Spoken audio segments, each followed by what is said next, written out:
और राजधानी लखनऊ रविवार को पूरी तरह से राष्ट्रपति के रंग में सराबोर नजर आई। राष्ट्रभक्ति देखने को मिली। बता दें कि मुख्यमंत्री योगी आदित्यनाथ के नेतृत्व में लखनऊ की सड़कों पर हर घर तिरंगा अभियान के तहत एक भव्य तिरंगा यात्रा निकाली गई। सुबह 9:20 पर जब सीएम आवास से ये यात्रा शुरू हुई तो पूरा माहौल वंदे मातरम और भारत माता की जय के नारों से गूंज उठा। वहीं दूसरी तरफ काकोरी ट्रेन एक्शन के शताब्दी समारोह में पहुंचे मुख्यमंत्री योगी आदित्यनाथ ने इतिहास के पन्नों को पलटते हुए अंग्रेजों और कांग्रेस दोनों पर बड़ा प्रहार किया।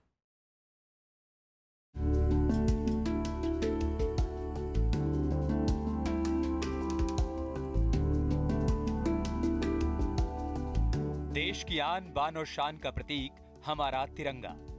लखनऊ की सड़कों पर जब सुबह सूरज की किरणें बिखरी तो उसके साथ ही बिखरा देशभक्ति का वो अनूठा रंग जिसने हर देशवासी का सीना गर्व से चौड़ा कर दिया।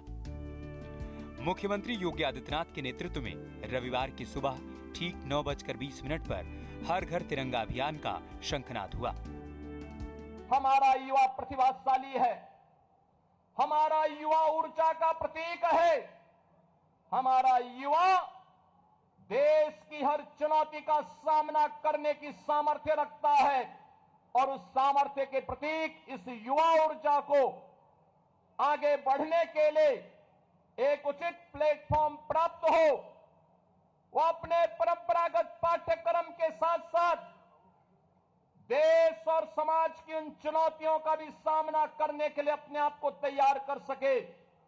इस भाव के साथ इस तिरंगा यात्रा का शुभारंभ आज पूरे देश के अंदर दुनिया का सबसे बड़ा राजनीतिक दल के रूप में भारतीय जनता पार्टी के द्वारा प्रारंभ किया जा रहा है। मंच से जनता को संबोधित करने के बाद मुख्यमंत्री खुद इस यात्रा की अगुवाई करने सड़क पर उतरे।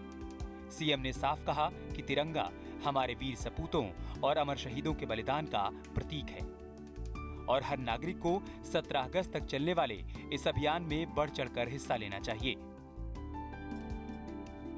पहले कांग्रेस के समय में इसके लिए लड़ाई लड़नी पड़ती थी, कोर्ट में जाना पड़ता था, माननीय न्यायालय की शरण लेनी पड़ती थी, तब हम लोग तिरंगा अपने घर में लगा पाते थे। लेकिन मोदी जी ने 140 करोड़ भारतीयों को आजादी दी कि नहीं, अपने आन बान शान के प्रतीक तिरंगा को आप भी अपने घर के ऊपर लगाएं और ये भारत का स्वाधीनता दिवस के पूर्व ये तिरंगा यात्रा उसी का प्रतीक है।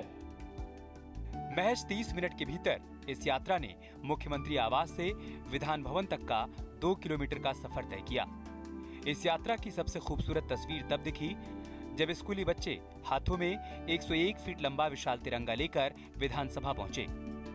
कैबिनेट मंत्रियों से लेकर आम जनता और युवाओं समेत 30,000 से ज्यादा लोग इस ऐतिहासिक पल के गवाह बने।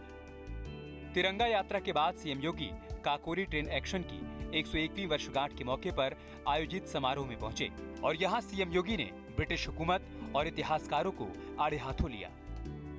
जिन लोगों ने आपको अपने क्रांतिकारियों से दूर रखा, अपने नायकों से दूर रखा, उन्होंने भारत की युवा पीढ़ी के साथ सबसे बड़ा अन्याय किया। याद करिए, अपने नायकों पर गौरव की अनुभूति का अवसर न देना किसी भी नौजवान के लिए उसके आदर्श से उसे विमुख करने जैसा होता है। और यह पाप आजादी के बाद जिन लोगों ने सत्ता संभाली उनके द्वारा लगातार उस समय के क्रांतिकारियों को अपमानित किया जाता रहा। सीएम ने साफ कहा कि काकोरी कांड कोई डकैती नहीं बल्कि आजादी की एक महाक्रांति थी जिसे अंग्रेजों ने डकैती का नाम दिया।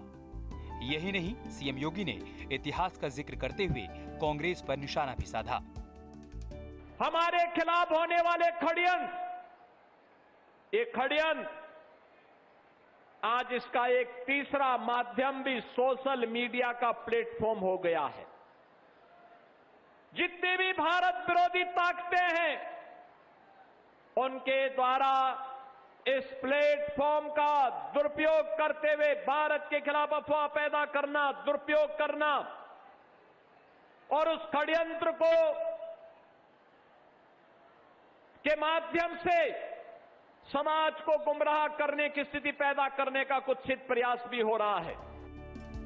साफ है कि योगी सरकार इस अभियान के जरिए न सिर्फ देश के नायकों को नमन कर रही है, बल्कि सोशल मीडिया के दौर में भटके युवाओं को राष्ट्रवाद का असली पाठ भी पढ़ा रही है।